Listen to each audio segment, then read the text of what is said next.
अस्सलाम वालेकुम रहमतुल्लाहि व बरकातहू।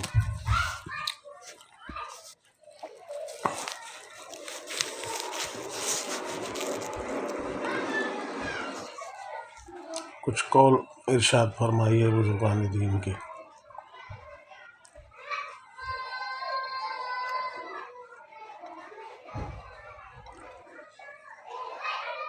हुजूर वारिस पाक की एक वाणी का कथन जहाँ तक प्राप्त हो सके हैं पाठकों के लिए अंकित किए जाते हैं। एक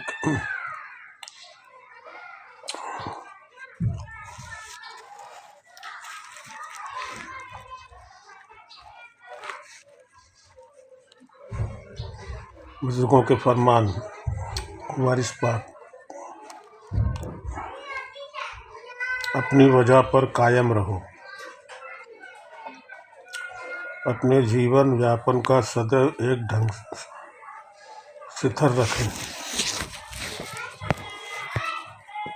जो घर बैठे शिष्य होते हैं उसको बैतुल वजह कहते हैं।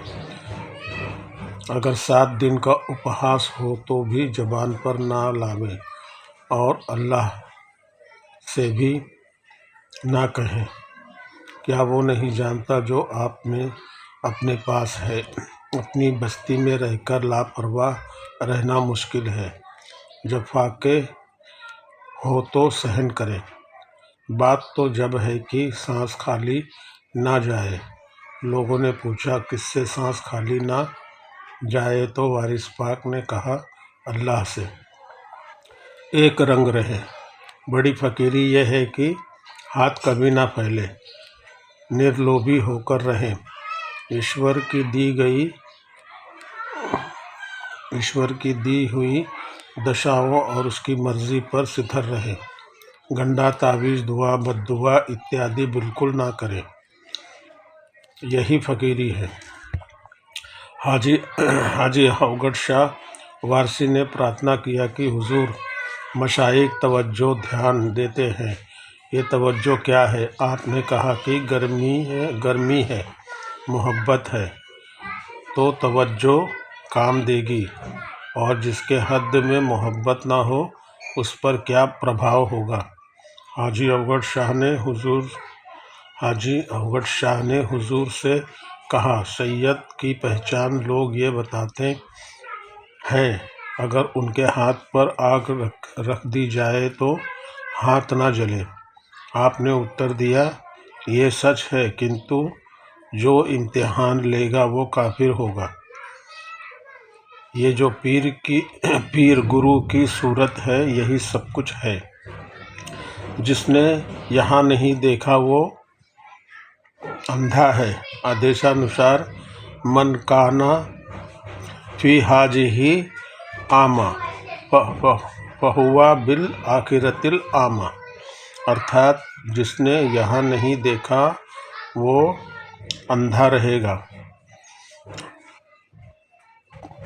हर की इंद्रियां रदीद नदीद मशरूमस्त, दर क़यामत जे लज्जते दीदार। जिसने यहाँ ईश्वर का दर्शन नहीं किया वो महाप्रलय के पश्चात भी ईश्वर दर्शन की अनुभूति नहीं कर सकेगा। फकीर को किसी से नाराज ना होना चाहिए। इसका अर्थ ये नहीं कि उससे कोई खुश हो या रुष्ट। इस सृष्टि का नाम संसार नहीं है, बल्कि भूल का नाम दुनिया है। इस्लाम और चीज़ है, ईमान और चीज़ है। फकीर वो है जो किसी के समक्ष हाथ ना पसारे। फकीर को बेलाग होना चाहिए। फकीर को संपूर्ण सृष्टि से बेगरज और बेपरवाह होना चाहिए।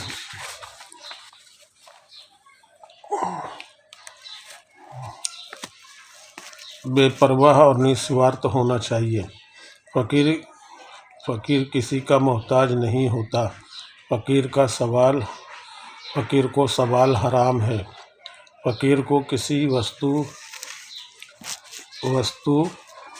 को किसी से मांगना निषेध है। संसार फसाद झगड़े का घर है और संसार वाले ईश्वर से दूर रहते हैं। दुनिया की मोहब्बत बुरी चीज़ है। एक सूरत को पकड़ ले, वही मरते वक्त, वही कब्र में, वही हश्र में काम आएगी। हसद ईर्ष्या बहुत बुरी चीज़ है। यहाँ तक कि शैतान पर भी लाहौल पढ़ने की ज़रूरत नहीं है। शैतान खुदा का रकीब प्रतिनिधि नहीं है। इन्नल्लाह अला कुल्ले शैइन कदीर, बेशक प्रत्येक वस्तु ईश्वर के अधीन है। चाहने वालों के लिए नफ़रतों फी है मिर रूही,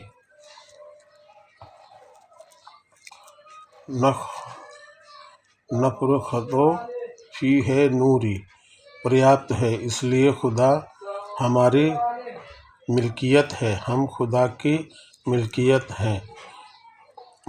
में हैं। किसी से कुछ मांगने की ज़रूरत नहीं। जब इंसान अपने दम पर काबू पा लेता है तो 18,000 आलम उसकी ताबेदारी में आ जाता है। पशु पक्षी सभी उसका हुक्म मानते हैं।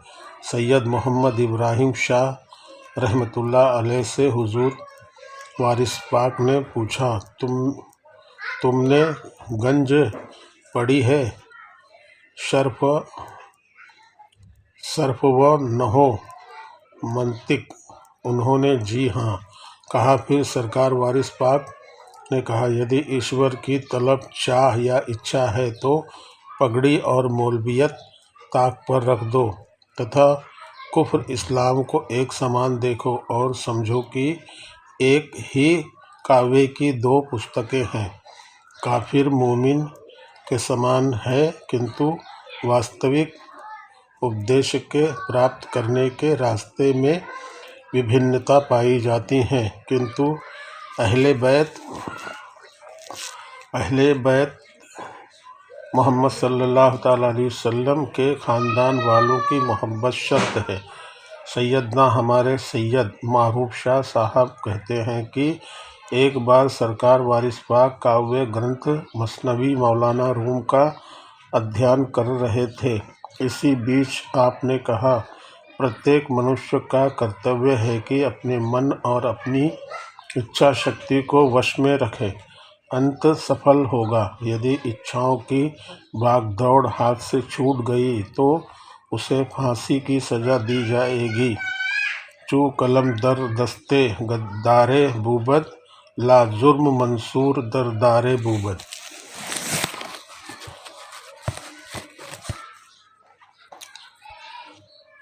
जब कलम गद्दार के हाथ होगा तो शक नहीं कि मंसूर को फांसी पर लटकना होगा। ये पद पढ़कर आपने कहा, शब्द गद्दार से अर्थ है इच्छा शक्ति। मनुष्य को चाहिए कि खुदा पर भरोसा रखे। जब खुदा ने उसकी आवश्यकताओं का उत्तरदायित्व लिया है तो अवश्य पूरा करेगा, किंतु तस्दीक चाहिए। जब जिम्मेदार ऐसा अल्लाह है तो सोचना क्या है, अति व्यर्थ है। बड़ी वजहदारी ये है कि जो करे वो उसे किया जाए। बड़ी फ़कीरी ये है कि 10 आदमियों को रोटी देकर खाया जाए। बात सरकार ने नादिर हुसैन वारसी नरग्रामी से फरमाया। पीर गुरु बहुत हैं, मुरीद चेला बहुत मुश्किल से मिलता है। मुरीद चेला होना चाहिए। मुरीद अर्थात चेला ते पीर गुरु की छाती पर सवार होकर प्राप्त कर सकता है।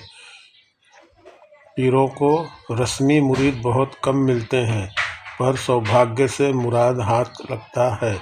जैसे ख्वाजा अबू सईद को गौसे पाक, उस्मान हारूनी को मोइनुद्दीन चिश्ती, बाबा फरीद को निज़ामुद्दीन औलिया तथा अलाउद्दीन साबिर को हज़रत शम्स महबूब इलाही को अमीर खुसरो, हज़रत मखदूम बिहारी को मौलाना मुजफ्फर।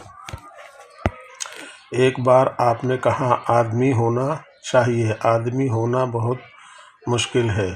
थोड़ी देर चुप रहकर फिर आपने कहा आदमी उसी वक्त होता है जब उसका पवित्र हद ईश्वर के स्मरण में लग जाता है, इसलिए कि मन की कोमलता हज़रत आदम के पैरों के नीचे है और ईश्वर की समीपता तथा सहवास प्राप्त हो जाता है जब साथ संगति हो जाता है, घनिष्ठता मिल जाती है। फ़कीर लोग वर्षों अचंभे में पड़े रहते हैं, इसके पश्चात विलायत और नबूवत का यश प्रकट होने लगता है। जब कुछ न रहा तो फ़कीर हो गया। फ़कीरों में बनावट नहीं और सांसारिक व्यक्तियों में बनावट होती है। जितने शिष्य हैं सब हमारी संतान हैं। जिसको जितनी हमसे मोहब्बत है उतना ही उसको अपने भाइयों से मेल है। जो लड़का अपने माँ बाप से मोहब्बत करेगा उसको अपने भाई बहन से मेल रहेगा। अल्लाहुम्मा सल्ली अला सय्यिदिना मौलाना मुहम्मदिन व अला आलि सय्यिदिना मौलाना मुहम्मदिन व बारिक वसल्लिम। सलातु सलाम अलैका या रसूलल्लाह सल्लल्लाहु तआला अलैहि वसल्लम। जो भाई लोग भी अभी जो कुछ बातें सुन रहे सरकार वाली इस पाक से है, बहुत कठिन बातें हैं। अगर कोई चीज़ें ना समझ में आए तो कमेंट करके सवाल पूछना, उसको तफसील से समझाएंगे। अस्सलाम वालेकुम रहमतुल्लाहि व बरकातुहू।